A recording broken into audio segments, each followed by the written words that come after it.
Good afternoon, ladies and gentlemen. A very warm welcome to all of you. I am Shubhendu Parth, editor of Voice&Data, and your host for today's webinar on India and Connected World 2025. The world's digital connections are about to become broader and faster, providing a platform for every industry to boost productivity and innovation. With improvement in connectivity driven by the 5G, all sectors, manufacturing, agriculture, services, healthcare, education, and so on and so forth, are expected to benefit. However, the future of the connected world is not just about the broader and faster, and it's not just about the newest frontier technologies such as high band 5G and low Earth orbit satellite constellations. Much of it will be defined by the expansion and evolution of existing advanced connectivity technologies like the fiber, low to mid-band 5G, Wi-Fi 6, and similarly various other long and short-range solutions. The new architecture of connectivity also features cloud and edge computing that can be accessed with cheaper and more efficient devices. Computing power, storage, and sensors are all growing more powerful and more affordable by the day.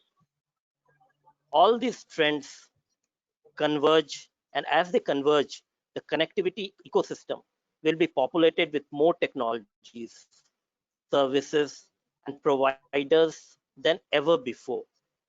While consumer demand for entertainment and internet applications will continue to drive most network usage, connectivity will enable new capabilities across the economy.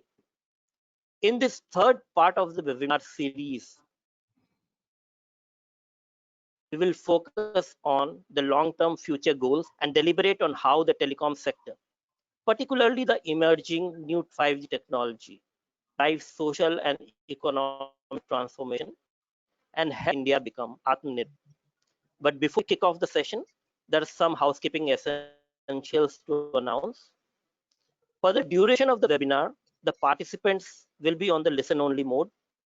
However, you will be able to send questions through the chat and we will take it up depending upon the time available at hand. Participants, your feedback is also very important for us, and hence, may I request you all to submit your feedback at the end of the webinar. And so before I kick off the day, this webinar, let me welcome our esteemed guests for today. We have amongst us Lieutenant General Dr. S.P. Kochhar, Director General COAI. Thank you very much, Dr. Kochhar, for joining us today. Thank you. I also take this opportunity to welcome Mr. Shyam Madikar, President and Group CTO, Reliance Jio. It is always a pleasure to listen and learn from you, Mr. Mad. Welcome. We also have with Mr. Manohar Raja, Executive Director, Enterprise Business, RailTel. It's a pleasure to have you with us for the first time at the Voice&Data webinar. Welcome, Mr. Raja. Thank you.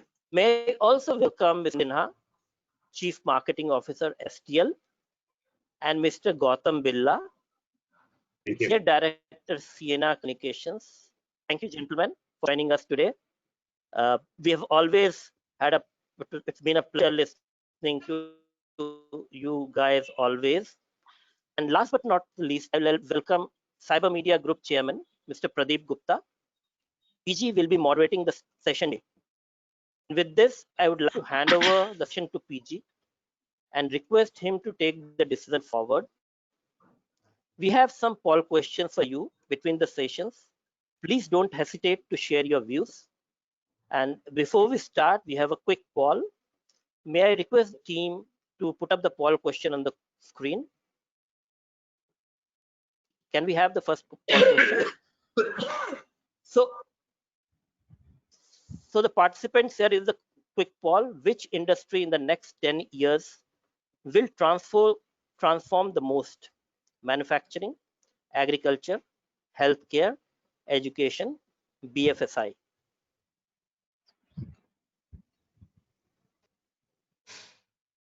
We just have 30 seconds to respond, so may I request you all to please vote.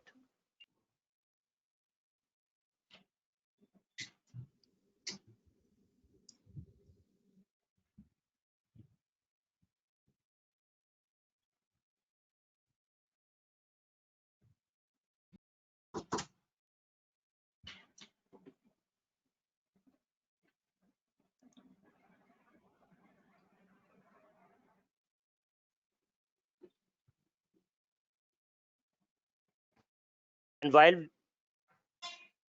we are, yes, so now the poll, the time for the question is over, and I would like to hand it over to PG so that he can take it forward and maybe also announce the poll result when we get it. Over to you, PG. Sure. Thank you very much, Shubhendu. And gentlemen, it is a real pleasure to have a very, very distinguished panel with me today. There have been a number of webinars on the telecom industry. This particular webinar, we want to be forward-looking. So, we ourselves did 3 webinars celebrating 25 years. One of them was very nostalgic, where we talked of what are the things that have happened in the past. Then we did another one, which was sort of tying in what was the current sort of agenda for the industry and what was the best way of tackling it. But here we want to focus on the future, and look at what are going to be the things. So I want to put your crystal balls or your wizard's hats, and based upon that, give me some of your views. And I will start off related to the poll itself, but take a view starting with Shyam. What do you think in the next 10 years? So therefore, we are talking about 2030. What do you think will be the transformation as far as the entire enterprise space is concerned? 3 predictions. So thanks, PG, and as always, a pleasure and a privilege to be part of this session. So I think, and well timed too from this question perspective. I think one thing which we have learned the hard way, in fact, in last 6 months, which is very, very certain, is the relevance of the physical space for work purposes is only in for business or for anything else is only in the mind. Of course, you can't build an airplane or run a manufacturing assembly line in your backyard, but if you leave apart these kind of things, almost everything, and if you look at the reports and surveys, globally close to 70% of the employed workforce is so-called white collar, which means that the work which they do is only dependent on them and their connectivity devices. And for these 60-70% of the people, it has suddenly become very clear that there is no relevance of the physical space.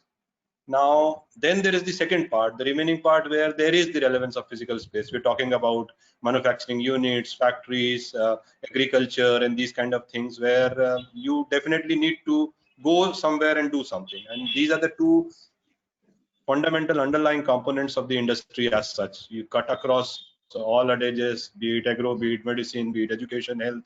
You can divide all work into these 2 specific kind of segments.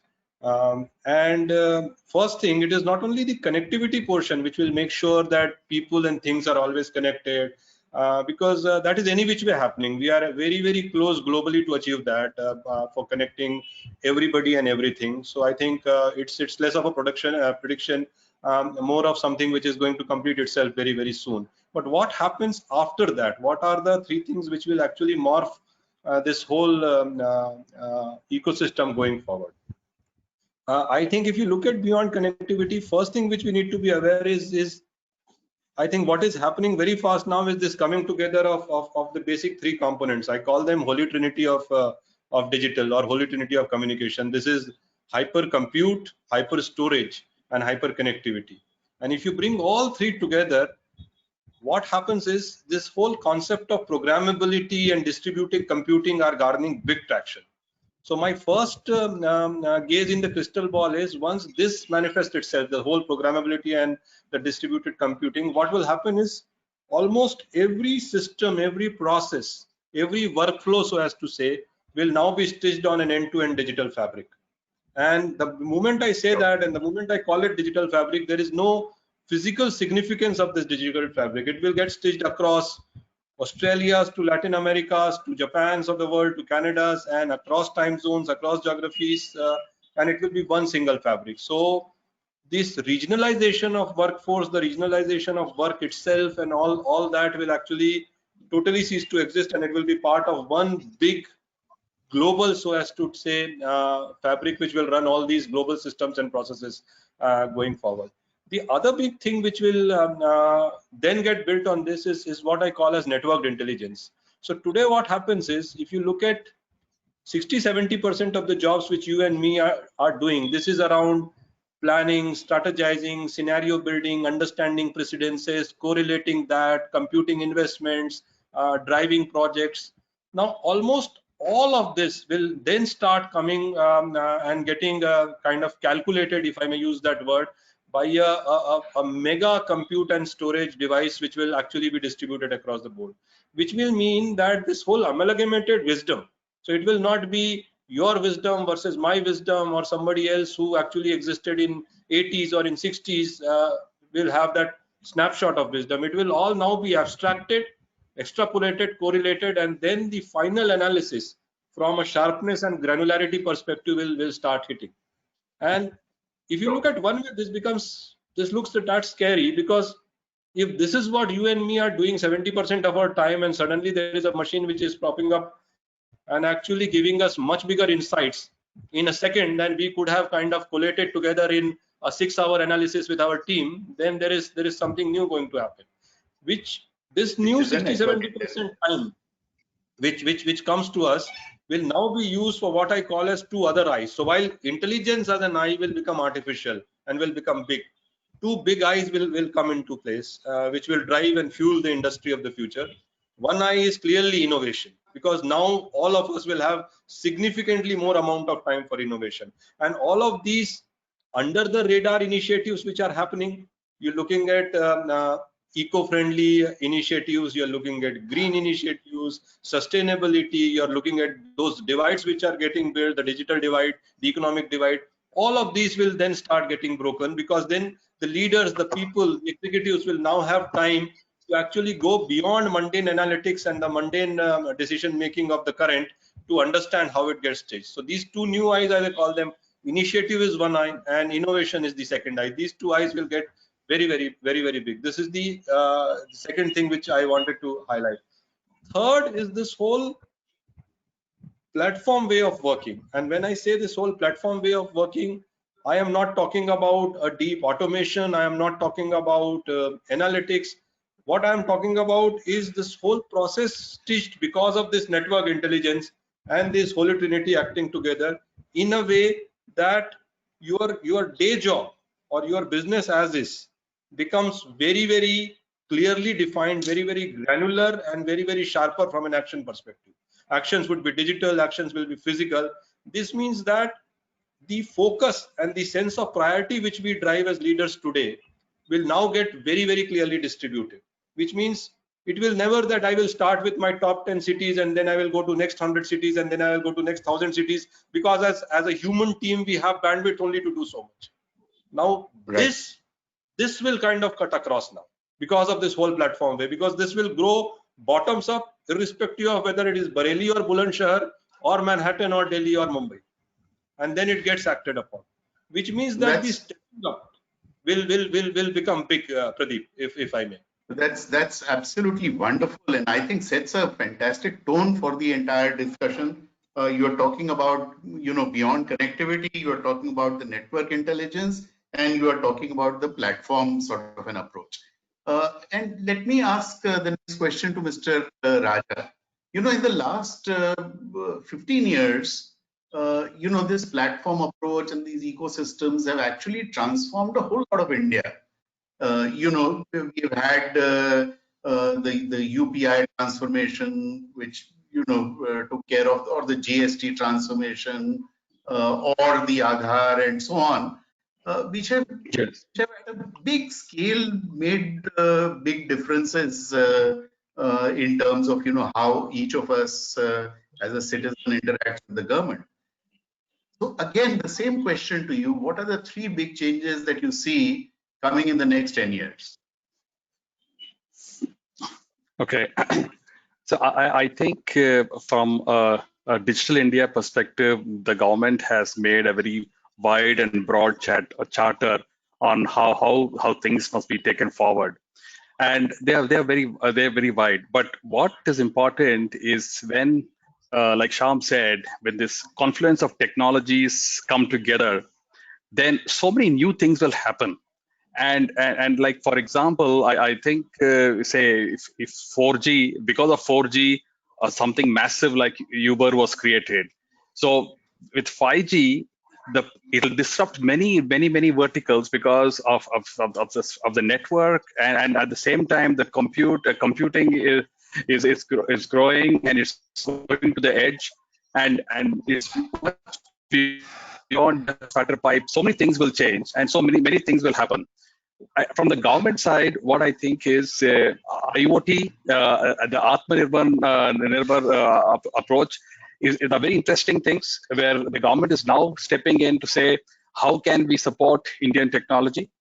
And here, I think there are some very interesting thoughts which are coming up. For example, like for the Indian Railways, if you want to really transform Indian Railways, this is the way it is. If you look at the Indian Railways today, 70, 80%, 60, 70% of the revenue actually goes in salaries. Why? Because they have to manage a very large distributed assets, geographically distributed assets, and they have to manage those assets. And this is the case with the railways all over the world.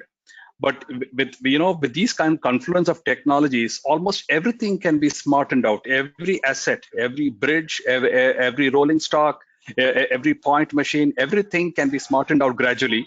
And then the kind of control and enhanced management and efficiency which these things can bring about can completely transform the way these functions happen. So I gave railways as an example because I can see the potential there, but I'm sure this is how it is in every other field.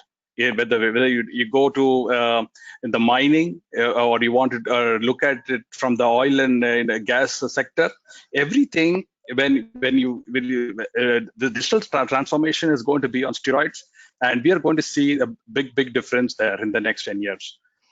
Digital transformation. Another thing. Okay, sorry.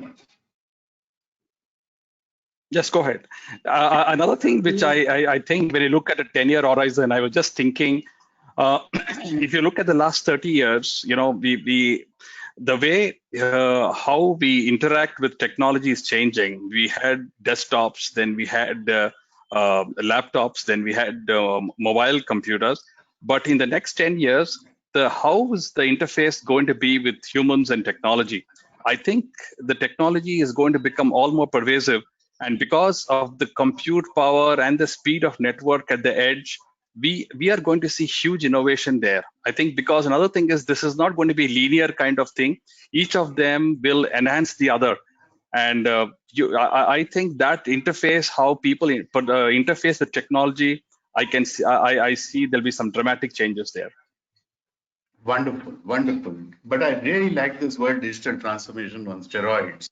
Gautam, in the service sector, there is going to be huge transformation also that is going to take place: healthcare, education, and so on. What are your three predictions 10 years from now? So, PG, when we talk about the service sector in India, right, it's a very broad scope that we're talking about, and we are almost talking about 50% or 55% of India's GDP. So let me just narrow it down a bit to, and again, in the process of filtering and narrowing it down, there's a technology bias that I have, so that might influence my choices here. So my first prediction for, let's say, next 10 years is the way the retail industry in India will transform, right? It's already, if I look at the India retail industry, it's about almost touching $1 trillion now. But if I look at the split between how much of this is physical and how much of this is actually e-commerce or online retail, It's about a 90-10 split, right? And what we're about to see with all this technology coming together, the cloud, the connect, and the storage technologies coming together, I think it's going to be an extremely sizable boost to the retail.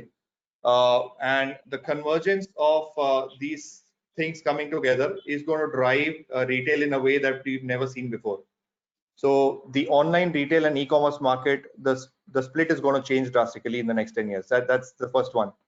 Right. At the front end, this will get driven by the rising middle class in India, and at the back end, again, it's going to be driven by deep tech and AI, the connect piece, the cloud, and the convergence of these technologies. The second one that I want to talk about is more around collaboration, and we've seen that in the last 6 months, right, since this pandemic started, Teams and Zoom and Meet, all these platforms have actually skyrocketed. But if I really look at it, I think the first question when I logged into this meeting, somebody asked, and I think Sham sir asked, was when are we getting this into a physical world, right? So I think that experience needs to change, and what I believe is in the next 10 years we will see at least 2 or 3 more versions of a much more immersive collaboration experience. So there are going to be technologies which driven by AR, VR, which will allow us to collaborate in a much more efficient way than we do over Teams or Zoom today. That's the second one. And third one is definitely on the healthcare side. I think that industry is again in for a big change, driven by deep tech.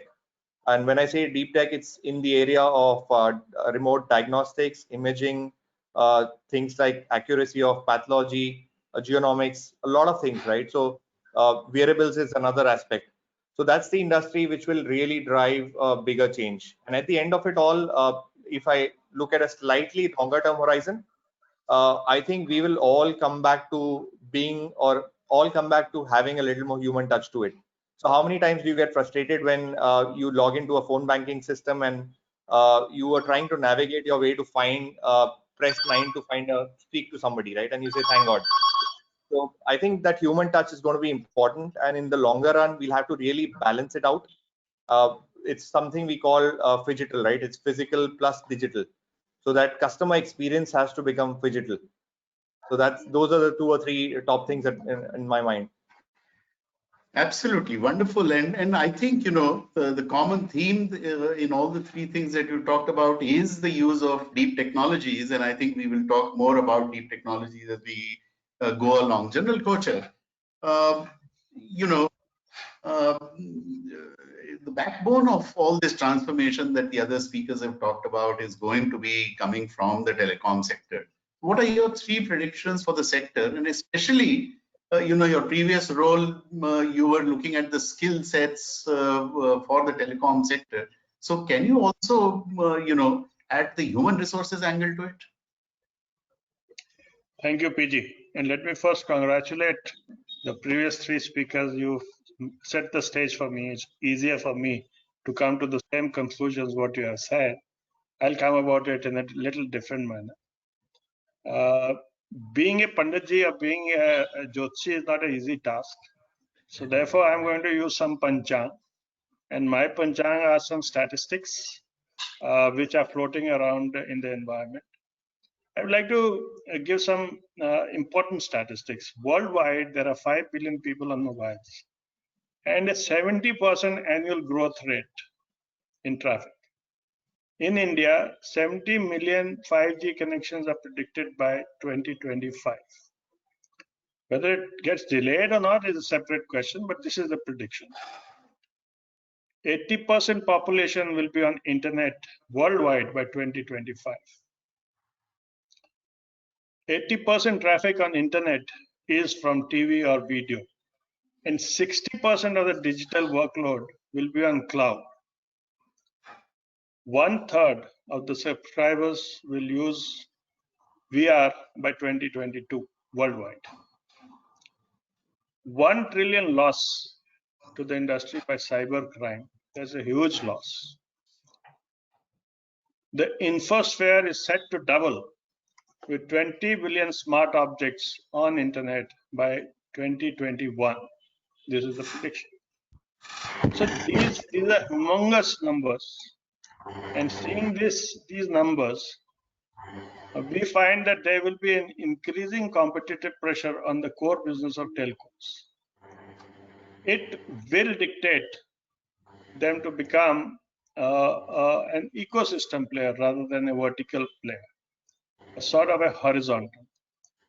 And because of that, I see the following things happening. First, telcos will have to offer an omni-channel digital experience, which is 360 degrees. And it is customer and workforce centric. This is necessary to overcome the challenges from competitors like OTT, etc. And the telcos will have to personalize offerings and tailored services if they want to remain relevant. The second part is they will have to align service management with business outcomes, which means they'll have to streamline processes and increase network agility. This is very important. The third one is cognitive analytics platform for growth. They'll have to create value-added services, adopt disruptive adjacent industries, which we see happening today also. Telcos will have to become a data-driven, customer-centric, open, innovative platform, and hence a major player in the digital transformation game. Or if you want to put it differentially, we may say that they'll have to become a business accelerator on a hybrid cloud.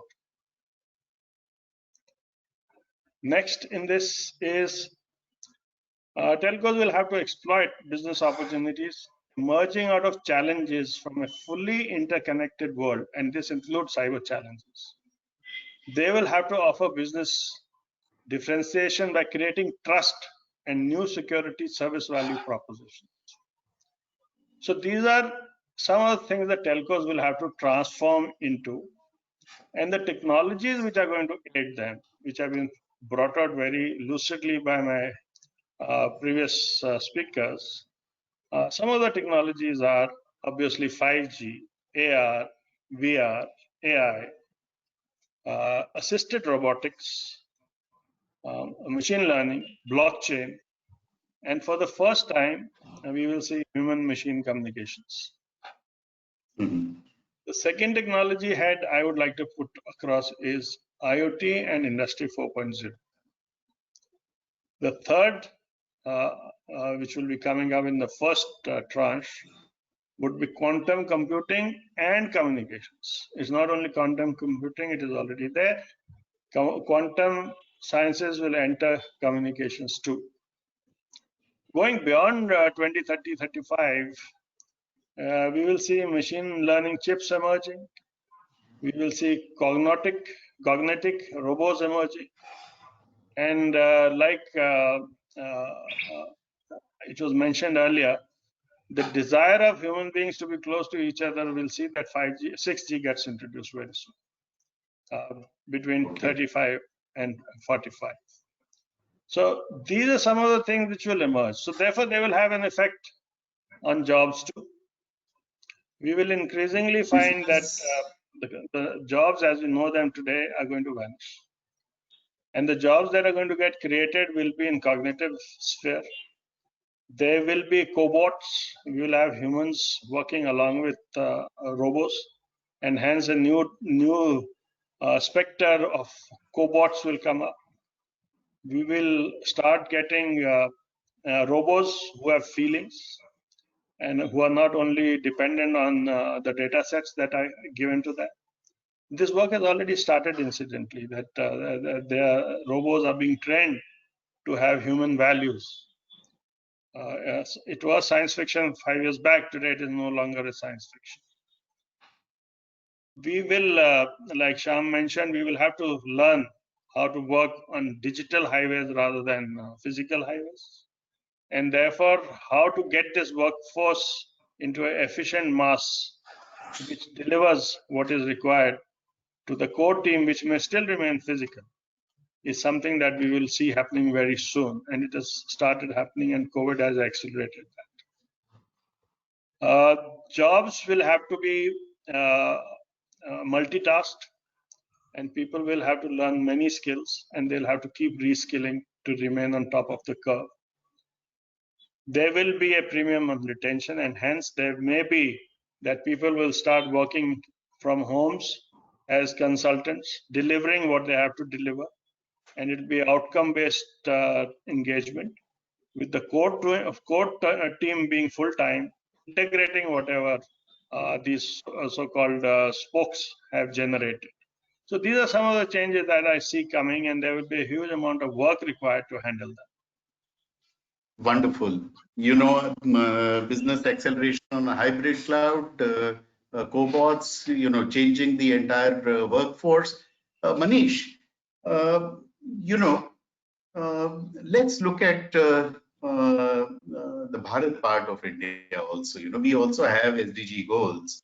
How do you think this is going to evolve in the next 10 years? Because I think it's important.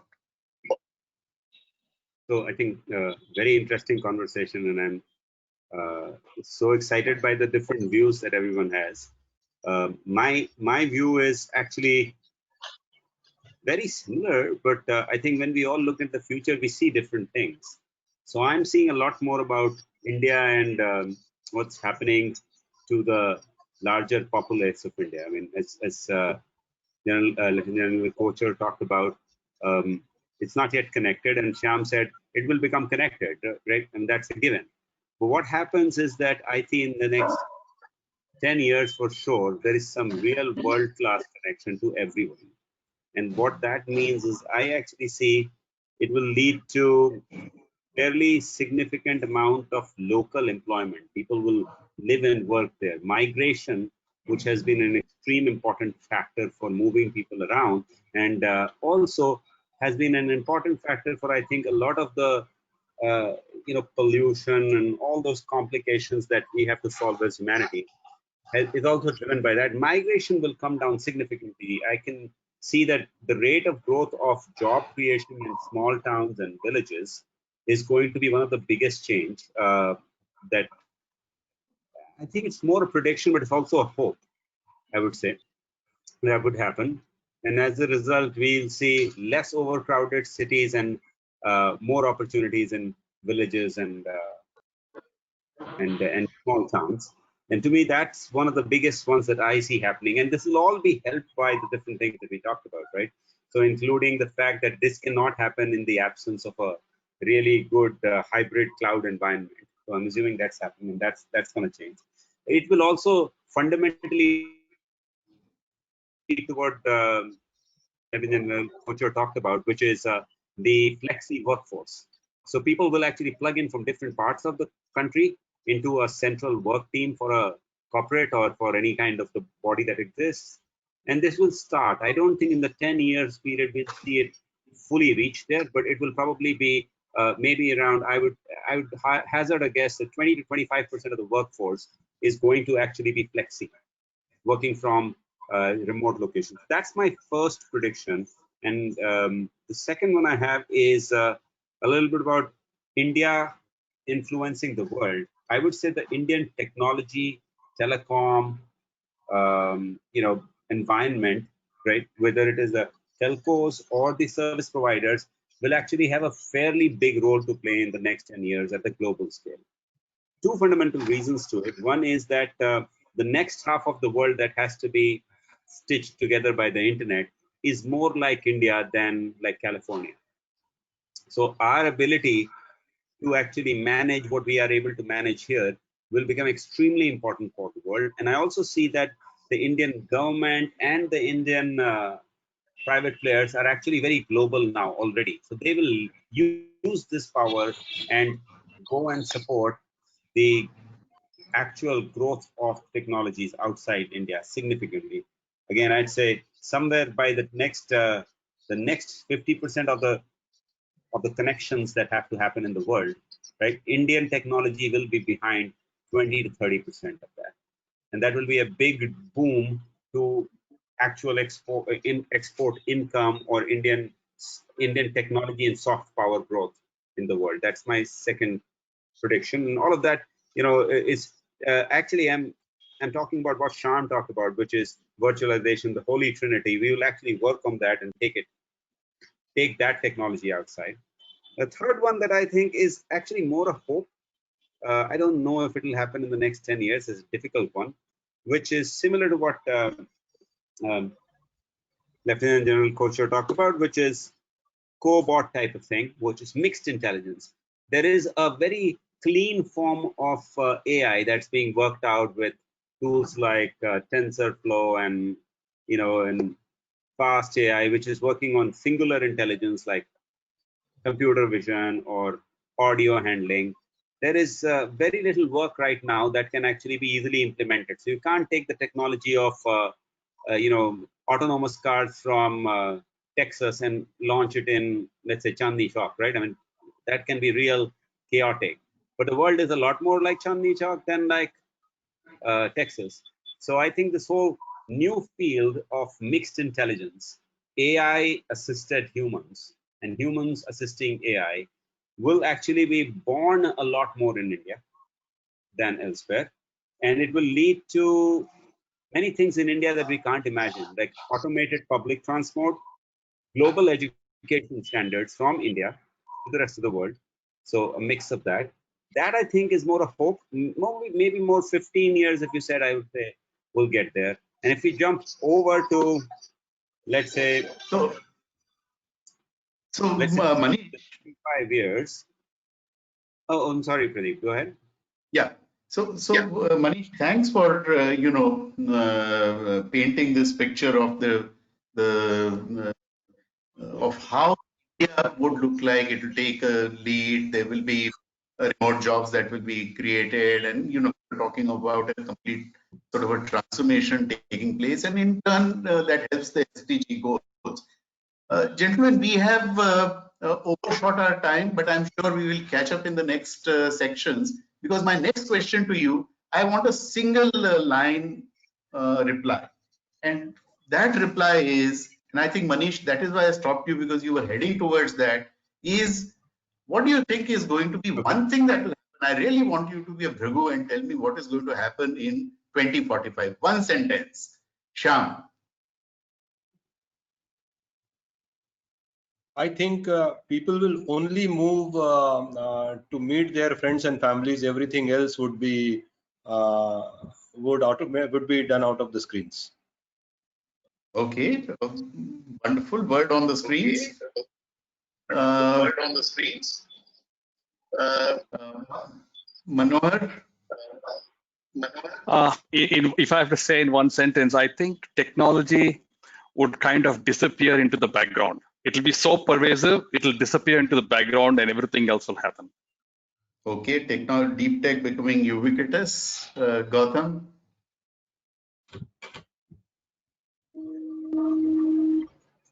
Gautam, you are on mute, probably. Can't hear you. Sorry about that. From my perspective, I think things will be a mix of digital and human. So it will be digital is the word that I use to actually define that. Okay. All right, General Kochhar. Well, BT, I already mentioned that in the first part, that we will see a movement towards machine learning chips, robots, and 6G. So that will transform our life like never before. Like never before. And Manish. So that is where I interrupted you, because you were talking about next 25 years. Yeah, again, so you are asking for predictions. I'm giving you prediction laced with hope. So I don't. The analyst in me asks me to, refrain from being so hopeful, but just a hope. I think India will be second largest economy and the university of the world, and I do think we will have open borders across the world, because that's just a hope. And all of this will be because we wouldn't care too much about differences. AI will tell us we're all basically the same. But as I said, there's a lot of hope in there. Okay. Let me come to the next part, and this time may I just request my speakers to give quick replies, because there have been lots of debates on some of the second part of some of the issues that I'm talking about.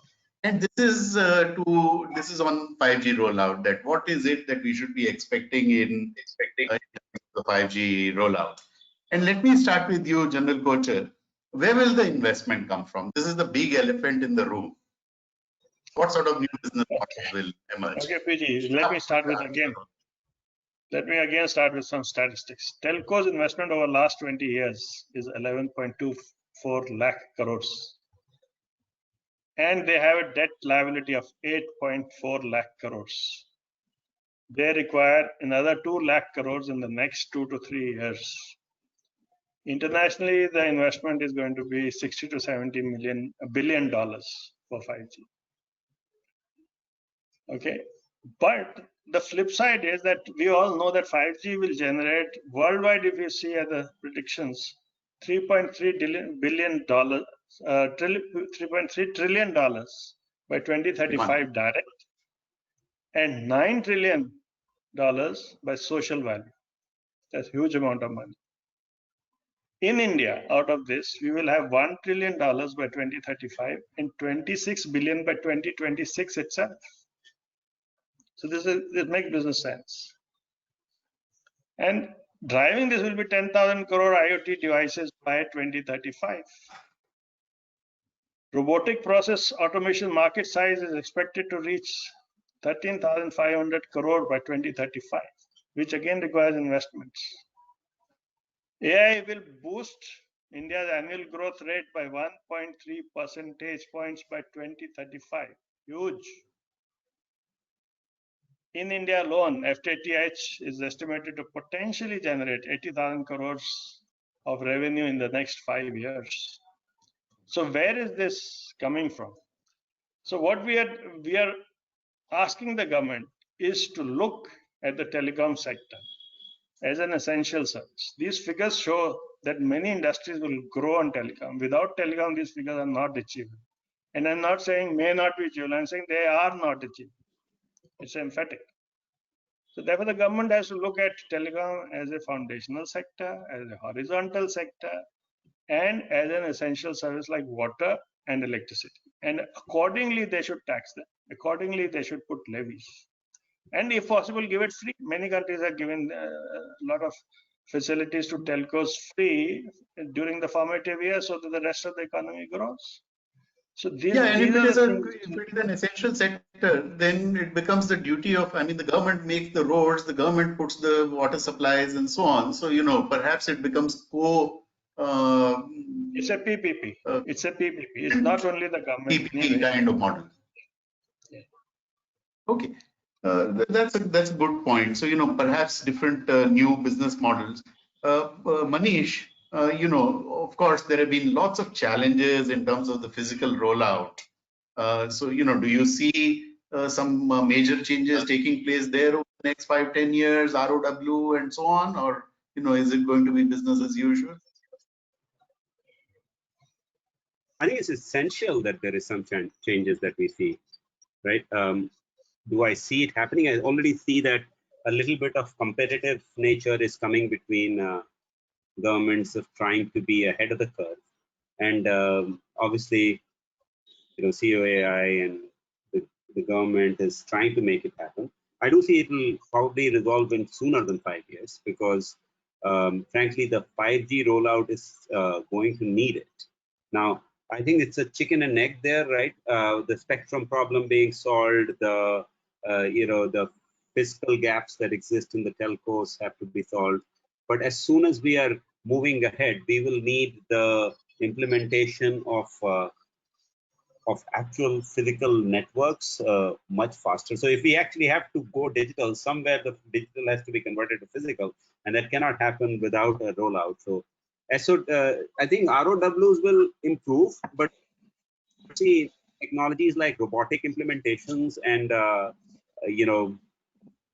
drilling-based work being done a lot more, and as a result, the need for the complex ROW will also come down. So I do think that both of them will happen reasonably soon. Okay. So perhaps some of the obstacles which are there, but you talked about the spectrum. Shyam, there have been lots of discussions on the spectrum issues with the government. What do you think is going to come out of that? See, 2-3 things, and actually I'll just step back to put this in perspective, because you started with a very good point, Pradeep, on how is this new generation of technology will fund itself. If you look at the previous rollouts, and if I may hazard a very personal kind of guess and coverage on what has happened in last 25 years, just to set a context, 2G was clearly a demand-based rollout. India did not have mobility, and then 2G happened and everybody got mobile, and we amassed close to a mobile customers in first 15 years. So that was a clearly demand-led rollout. If you look at 3G and 4G, we did not add significant 900 million ke upar 100 million, 150 million, but 3G, 4G were more of a supply-led rollouts, wherein we had the customers and we were then trying to. I just call you in few minutes. We were trying to kind of give them newer capabilities, newer features, video, smartphone, and all that. 5G again is turned itself around on its head and is becoming a demand-led rollout. And when I say demand-led, we've just been speaking for last 20-25 minutes on how, for the first time, telecom will venture out of its own verticalized nature of industry to become a more ubiquitous, horizontal, cutting across the whole value chain, across industries, enterprises, people, machine, and everything. So it will again generate a different set of demand. Now, if I anchor your spectrum question on top of it, the relevance and criticality of spectrum, because this G is the most spectrum hungry and the most spectrum dependent technology going forward, and it will of course go on increasing.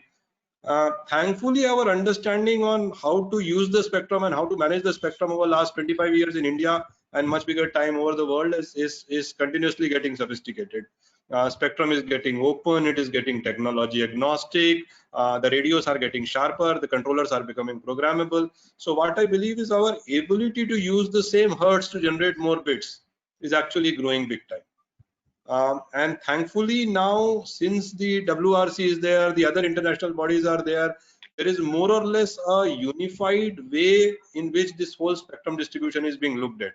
So beyond a point, as a country, we cannot go significantly wrong by not choosing or choosing one kind of spectrum over the other, because it's more or less writing on the wall that this is what is available everywhere and this is what we'll be going to use. The only thing we'll need to look at it, if we may, is what is the most, for lack of a better word, I'll use the word cost-effective way of using this for the 3 telcos or 4 telcos which are in the play in the country today. Because like General Kochar rightly said, I mean, the amount of infrastructure built does need a lot of brick and mortar investment, which you cannot do away with. Now, if you add this to the cost of spectrum and then build this whole demand-led infrastructure, there will be needs and there will be requirements to build it bigger and better. So how do you manage that? Interoperability on spectrum is getting bigger. Couple of technology points, for example, look at Wi-Fi 6 versus 5G, for example. Look at aggregation of various bands, for example. I think that is where the whole technology play is coming to our help, wherein we are able to use the spectrum in a better manner. But all of this is kind of handicapped if, to Manisha's earlier point, ROW is not kind of structured. And I believe that is one single largest challenge we as a country will need to garner. I mean, the amount of it only reminds me in a lighter way of the Diwar scene, when just for the reason we're trying to do right, the other person is asking you to get signatures from A, B, C, and D, and then their cousins and their big brothers. So kiske sign leke aane chote ROW ke pehle, before I launch 4G is something which is getting bigger. And to this very point, I think if we understand this and if we structurize this, I think we should be good to go going forward, because these are the ROWs, essential services. Again, General Kochar spoke about it. I mean, do I need to basically, Shyam, what you are saying is 10 seconds on this, 10 seconds for Pradeep interrupting you, but I want to say this, I have to say this on the essential services. I mean, how many signatures do I need to go to put an electricity pole or to get bijli to your house? I mean, if we are talking about essential services, it should be as essential as power or water. In fact, it is more essential than power today from that perspective. And still the amount of hindrances it kind of crops up. And that is something which all of us as an industry are kind of struggling with. But yes, over to you on that note. No, absolutely. I was basically going to repeat and say कि ये ROW की दीवार गिरानी है. Yes, absolutely right. So, Gautam, in 5G, standards are very important. And if, some of this transformation is going to take place, do we still have a chance of, making our voice heard in that entire thing? A lot of people say that the further growth of 5G is going to come from software, software-defined networks and so on. When you look at software, India has an edge there. So, the balance has already shifted from Europe to China. But is there a new possibility here? Well, I'll start. Reply to that.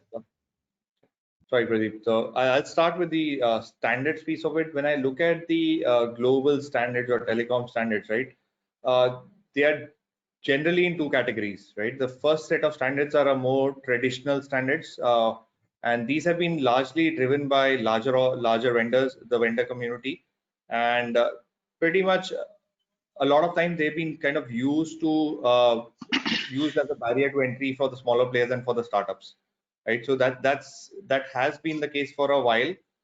There is another set of standards which are now coming in, which are much more open, and there is a much bigger opportunity for us to kind of influence those standards. And a lot of telcos now looking at open standards to actually deploy 5G, right? So that's one aspect to it. And to your second point, that India being a fairly strong at software, I think what needs to be seen is whether India can actually drive these standards in a direct way or a more indirect way. When I say that, what I mean is, yes, India is fairly strong. India is pretty much the software capital of the world or software hub of the world. So a lot of development is done here. When I look at the 5G standards, there is a clear demarcation between or disaggregation between the control plane and the data plane, which means pretty much the software which goes on top on the control plane and controls things versus the data flow where the hardware piece is. So a lot of this could be influenced by things which are being done in India for sure. Wonderful. So, there is still some hope that we have. Manohar, my question to you is that when you look at from the equipment and the technology point of view, and you earlier talked about this, and you talked about Aatmanirbhar also, what can be the role for the public sector? What can be the role that RailTel can play there? Okay. See, I think we must understand that self-reliance or Aatmanirbhar is not going to happen overnight. It's a very long program. It's a long program which you need to have, and you need to work on it. How we can learn some things from China. Like I think wherever they are today, many of their programs today, wherever they are, they started each of those journeys at least 20 years ago. So I think we don't have to take 20 years, but I think we must understand that these programs are going to be long drawn and very defined set of programs. And what could we do from public sector? I think we can raise R&D spending. We need to focus more on R&D. There are a lot of technology labs which are already public funded. There are private sector. How we can institutionalize relationships between startups and this ecosystem is important. You can raise funding there. We should play more role in standardization as a nation. We know in the future of technology, the directions are controlled by how the standards are pulled in by different geographies, by different influential countries. I think we have to start working in those places, and I think very importantly, in India, government still does a lot of procurement. For example, the Indian Railways is still a department and it does large procurements, and so many other verticals. So procuring smartly would be one way to really take this program forward. But you can't create a revolutionary things by an RFP. RFP by design is for being fair to everybody and not to discriminate. So if you want really government agenda is to build technology forward in a certain direction, then we need to think very differently. We need to figure out a very alternate kind of procurement, which could be very discriminatory. You need to choose between, you need to draw up a large canvas and then decide, okay, where are we now? What are the things which we can take from the world, which is very matured? Let's not reinvent the wheel. We'll take these things, but we as a nation are very good in certain things. We are intrinsically good in things which are related to software, and much of these emerging technologies are in that layer. How can we build those layers over that? How can different institutions, different organizations, different verticals focus on different parts of the canvas? So together in 5 to 6 years or 5 to 10 years, we build capabilities which can offer very differential value globally. For example, if you think, I don't know, let's say IoT, like I'm saying, like how Indian Railways, if we have such a large market, like if the Indian Railways decide as a strategy to create an IoT market for Indian companies to become a global player, you need to set up a roadmap. How can we set standards? What can we adopt? What kind of technologies we can import? What kind of startups we encourage in which areas? What are the gaps? And then we run it as a program. I think that kind of charter, you will see that really we can move the needle on building Aatmanirbhar Bharat. Wonderful. So, your RFP becomes a roadmap for progress. That should be the new. Yes, actually, it's not RFP anymore. We have to look at alternate ways of procuring. We have to look at alternate ways of procuring, which could be discriminatory, but I think we have to trust our people. And if 70-80% of the people do their job, I'm sure we can create impact. Gentlemen, I have one request. Can we extend this session by another 15 minutes if it is fine with you? Okay. So I take that as a concurrence. Can we have the results of the poll one, please?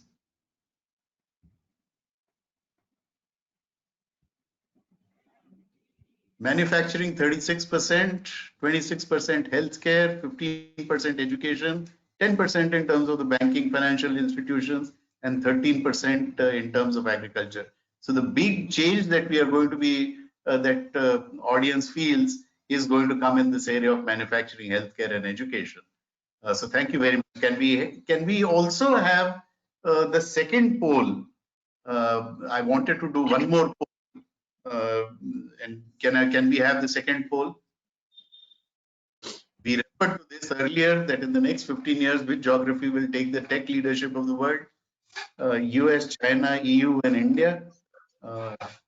Please select one. You have another to pick your choice.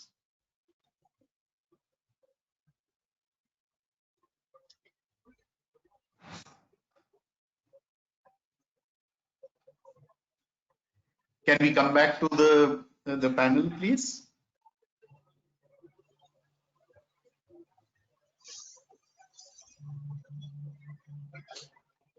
Can we come back to the panel? Yes, sir, it will be coming back. The poll question is open for 30 seconds. Just in a couple of seconds, we'll be back. Okay, so that's why it takes so we have put a timer there for 30 seconds. So, all right. Gautam, let me start with you. And once again, my request is let's keep the answers short. You talked about the new business models. You talked about you talked about the deep tech. Emergence of huge amount of transformation taking place because of deep tech. And other speakers also have talked about new business models. So what do you think are going to be these new business models? And especially from a telecom viewpoint, will telecom be just seen as a pie, or it has to play in these new business models? So I think, PG, I think very relevant question. And going forward, the way we see it, deep tech depends on data, and data in the world today, right? Data is a supremely powerful resource to have. So if I just look at the past, right, companies used to spend millions of dollars trying to figure out their consumer behavior, right? What they like, what they do, how they buy, what they buy, things like that. If I look at it in the virtual world, it's all there, right? Just take the data, all the data, and multiply by 100. So what is happening is the deep tech is based on data lakes being created by these organizations, and they have access to a full avatar of who we are, right? And just think about how powerful this becomes and what opportunities it can create in the next 10 years. There are opportunities which we can't even think about right now. So again, deep tech is going to be extremely important, and the technologies which I'm talking about is again AI, ML, things like AR, VR, things like anything that uses that data or insights from that data to actually drive technology. It can be used in healthcare. So extremely important from that perspective. And the bigger and bigger this becomes, it drives more and more new business models. And that's the reason I say, as we all have kind of agreed, it's not the telco only. It's the next gen is going to actually drive multiple industries along with it. Okay, so it becomes a collaborative sort of a model. It becomes an ecosystem kind of a play that you sort of talked about earlier also. General Kocher, you had talked about, that it becomes an essential service. Now, if you look at essential services, there have been different kind of models, and some have worked, and some have had challenges, and so on. When you look at, how the road infrastructure has evolved, or when you see what we did in terms of power or in terms of solar energy, and so on. So, what kind of governance structure you think would work? So when I talk about telecom becoming an essential service, it is more from taxation and fee part of it. The free enterprise should not be subdued. It should not just, be subsumed into government interest. Then we are going back 25 years. Okay. By no means am I suggesting that essential services have to be run only by government. Telecom will be run the way it is being run. But it should be viewed as an essential service as far as delivery is concerned, as far as making it happen is concerned. So government's role will only be to see that it is a facilitator in terms of looking at telecom differentially, and I'll explain that a little more. I would introduce two terms that I've been using of late. One is primary revenue, and the second is secondary revenue. So far, the government has been looking at the telecom industry as a generator of massive amount of primary revenue. One of the industries from where the maximum revenue comes into government coffers. Secondary revenue is coming from industries that are enabled by telecom, or that where those industries find telecom to be a force multiplier. And this is what your poll brought out, what will happen. So therefore, government should now stop looking at telecom as a primary revenue source. And I say again, government should stop looking at telecom as a primary revenue source. Otherwise, they'll be losing out so much of secondary revenue. And the best way is to do a scientific study. How will the rest of the industries grow without telecom? And what will be the revenue output? And what will happen if telecom gets interspersed as it is happening now? And what will be the revenue there? You'll find that the profits, that the revenue that the government will generate with telecom becoming a foundational sector, facilitated by government, will be much, much higher than what they can ever get as a primary revenue. They will throttle the industry as it is,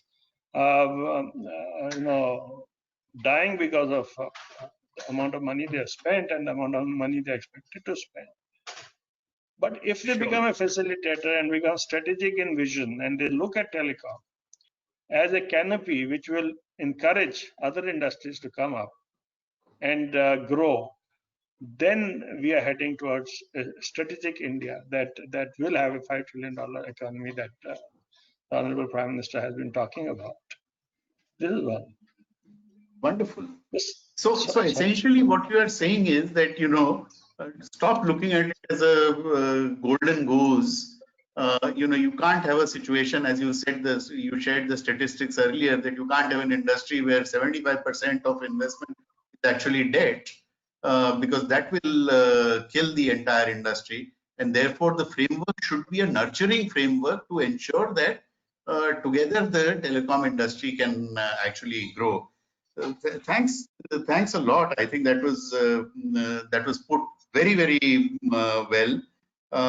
Manish, General Saab talked about the $5 trillion economy. Now, if you look at most economies greater than $1 trillion, you find that 20 to 40% of that comes from technology-driven economy. Which means that in India, if you're talking about 5 trillion, 1 trillion has to be led by technology, deep tech, and so on. Okay, that's a huge challenge because our entire economy was probably a trillion just about 10 years back. So what we are talking about is a technology-led economy to be created to where we were in our entire economy 10 years back. So what's your view on that? So my take is that it's entirely possible. As a matter of fact, not only is it entirely possible, that's the only way I think we'll get to a reasonably good $5+ trillion economy. I guess the devil's in the details of looking at how that 1 trillion adds up. Now, there is, we had a similar type situation when we go back 20 years ago with the IT services coming up. It was hardly anything. And then slowly when we actually saw, and that was also a connectivity story, if you ask me. The world got connected with us, and all of a sudden we could do back office work and coding work for the US and for Europe and others. And all of a sudden the industry boomed, and there are cities like, Hyderabad and Gurgaon, they actually just totally changed their face because of that. And you cut through and see, it took about 7 to 10 years. And I think we are way into that big transformation for us being a technology-driven $5 trillion economy already. So I would say we are in year 3, and I think there are some things that are challenging. So there's obviously this whole 5G will happen or not, but clearly the other element, which is capable people, interest from customers across the world and deeper parts of India to use technology-related industries. Every industry is becoming tech, right? So that's another thing to look at, right? It's not like just the coders will become $1 trillion. It is fintech is there. There is agri-tech. There is food tech. There is tech in travel. There is tech in so this whole area, right? All of the industries have a tech variant, and all of them will actually contribute to that. And you'll have and data scientists working for the deeper parts of the country and working for international. So I think that $1+ trillion is the only way we'll get to a robust $5+ trillion economy, and it will happen. Okay, so as Shyam had said that it becomes a ubiquitous industry. So stop doing the maths. It is going to be integrated part of each and every industry. So I think that's a very good point. Manohar, you had talked about China rolling out programs, and they thought of them 20 years back and so on. So let's look at the future. And if we want to take local technologies, and earlier Gautam had also talked about it, Shyam had talked about that, we want to take local technologies and make them global. What are the sort of programs that we need to start now? Yeah, I think first let us look at it from a comparative advantage. All nations play towards have this comparative advantage game. As a nation, we have a lot of young people who are very capable in certain skills, especially in software, and especially in, say, software. And if you look at the technology stack, the value is coming more and more from software. So that is why I completely agree with Manish that we have a role to play. And if we don't play this role, I think there's no other way we can really bootstrap and lift ourselves as a nation, because we need to export that high value goods like how other countries have done. And this is an opportunity for us. I think so many things have happened. The pandemic has happened and other geopolitical shifts are happening. This is an opportunity for us to play. And I think if we can have programs, we can invest in R&D, we can find out how I don't know actually this if I look at how the advanced economies have blooded the technologies, like how the defense in US or the NIST, they have very large blue skies program where they say, okay, I'm looking at this program, I'm investing in this, I'm giving grants for this technology, and like that. I think we also should start looking at things like that much more, and start, even government procurement should happen in such a way, like I told you, like suppose we choose, like let's take for an example, let's say from the Indian Railways perspective, we did a very smart thing. We decided we'll not follow Europe in following GSMR. We'll do something more advanced. So we leapfrogged and said, okay, we will do something which is 4G based or even ahead for the mobile train communication.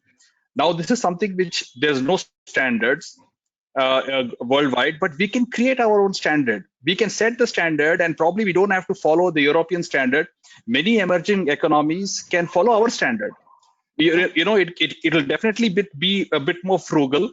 We have to break those pieces, the mission critical, MCPTT. Those are all software skills which Indians can code, and most probably even this technologies which are working in Japan or Europe or India are mostly being done by boys sitting in by our young people sitting in Pune, Bangalore, or Hyderabad.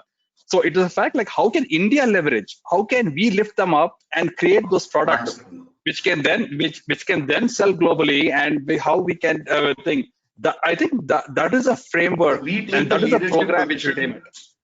Exactly, and what you're saying is that the public sector can actually be funding that R&D. You had talked about that earlier. Yes. And they're relying on imported technologies. We should be developing technology. Shyam. Yeah. And that brings me to a very, very important question. Jio is transforming India in several ways. Very, very, very vast sort of, platter is there with Jio today. Can India take the pole position on the global stage? You're on mute. Sorry, thanks for this. See, I personally believe this question more of a rhetoric, and I'm actually very, very keen to see the poll results also. I mean, it is more an answer or a statement than a question itself. Shyam, let me interrupt you. I think that's a good point. Let's look at the poll results.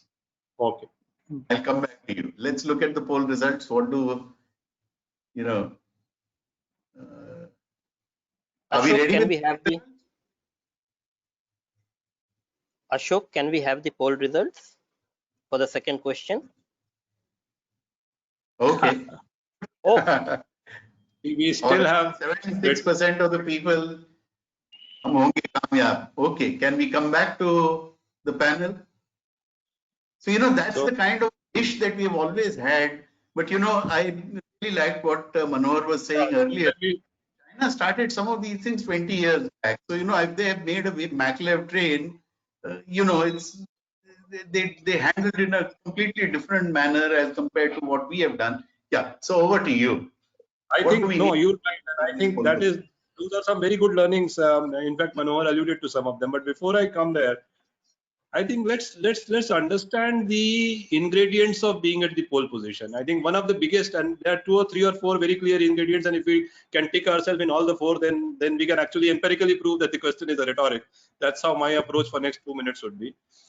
First is, are you able to handle as a country the kind of demand, supply, and hyperscale requirement to service the world? from a leadership perspective. And I'll give you one simple example from a geo perspective. You spoke about geo. Globally, the world today consumes close to 4,800 crore GBs of data every month. All operators, all consumers, all across the globe. करीब 4,800 4,700 crore GB आता है. उसमें से 500 crore GB of that is already consumed only over Geo network. I am not talking even about the India number at this point of time. Just Geo as one single operator today contributes to more than 11% of that global data. We do 500 crore GBs every month. Now this scale is achieved, and we launched in 2016, so it's only 4 years since we are in the game, and we're comparing ourselves with China Mobiles and AT&Ts and Verizons and BTs and global Vodafones and Telefonicas of the world. We're already doing 10%. So the long and short of this is India actually gives you one big advantage, that it generates humongous demands, and if you are able to ably, credibly, affordably supply all of that, and if you can supply to 1 billion plus Indians, and all of us as Indian customers, and we are all, I think, in agreement that we are as finicky and as aware a customer as any global customer is. In fact, we are more because we consume more, and our dependence on mobile is more. So if we can service our own billion countrymen to that scale and that capability, and there is no reason why we cannot at the same affordable rates go ahead and service everybody else. The second is a committed and a credible workforce. And again, Manohar alluded, Manish spoke about it. Young set of people, experts in their domain. Credibility is almost signed off. I mean, you've had letters of certificates and appreciation and credibility of Indian software people, Indian technology people, Indian innovators, architects, fueling almost all the companies and corporates across the world. So that's point number 2 ticked. Point number 3 is very clearly, with a bit of luck, I think we have a very clear tailwind helping us from a geopolitical perspective. There is a China versus West story going on, and I think thankfully, because of the neutral, credible, and very, very open and honest stance we as Indians give, I think our services and our products will be available, affordable, and accessible to everybody, and nobody will kind of judge or doubt us for any unwarranted reason. So if you look at these 1, 2, 3, I think the only thing which needs to top up at some level, and which is also now coming, is something called a self-belief and something called a political will and leadership to pull it all together. Because fundamentally, if our engineers are driving Motorola's and Vodafone's and NASA's of the world, and Google's and Facebook's and Amazon's of the world, these are the very same engineers who can drive the local companies and make it Exactly. make it. I mean, if you get the right sort of leadership will and drive. So I think this is all getting sweet timing, and all of this is coming together. Next decade is surely going to be ours from this perspective. Let us see how fast, how quickly we can turn this around. But like I said, I mean, I'd like to end that it's more of an answer than a question as far as I am concerned. More of Absolutely. and how. Thank you, Pradeep. Absolutely. So, the wish is there when you look at that number of 76%. But, I've heard, let's say 15 years back, people saying, oh, with, we taking leadership in the mobile telephony space, we are the largest market for mobile telephony, but we still today buy Chinese phones. So perhaps we are getting another chance, as you said, driven by the social, political and geopolitical challenges that we are currently facing, and hopefully out of that perhaps a new India will emerge. And I'm sure 10 years from today, when we have this discussion, we will find a different kind of an India led by this wish that is there in our mind, this entire changing tapestry that is currently in front of us, and therefore emergence of completely new kind of formulas, new players, new business models. That is something that is going to be determining what will happen over the next 10 years. Thank you very much, gentlemen. It's been a very, very engrossing discussion personally for me, I must say. Over to you, Shubhendu.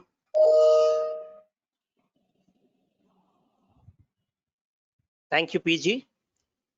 Big thank you to all the speakers, Lieutenant General Dr. S.P. Kochar, Mr. Shyam Madikar, Mr. Manohar Raja, Mr. Manish Sinha, Mr. Gautam Billa, It was very interesting hearing to the predictions for 2025 from the technology pundits like you, rather Jyotish Acharya, as Lieutenant General Kochar said, based on the statistical panchang. We are sure the digital world on steroid will be more human. It will help India move up the human capital index and take us ahead on the SDG path, including the massive growth in job creation that Manish talked about. India influencing the global economy that will be stitched together by the internet. The power that will be, digitally connect the world.